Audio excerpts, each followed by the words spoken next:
Hey! In front of me is Google Pixel 7 Pro, and today I would like to show you how you can set up Face Unlock on this device.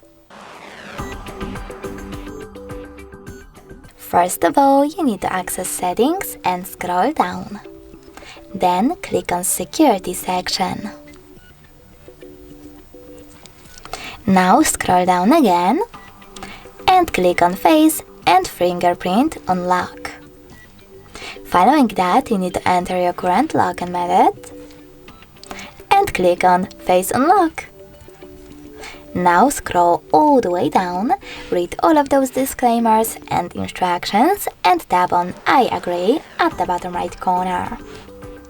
Then follow all of those instructions, choose Start at the bottom right corner over here, and remember to keep your face in frame.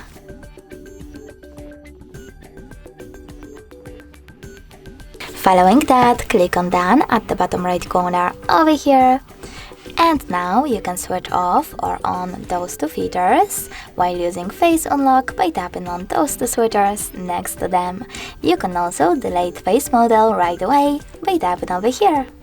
So now when I turn off my screen and then turn it back on, I can see that Face Unlock is working properly.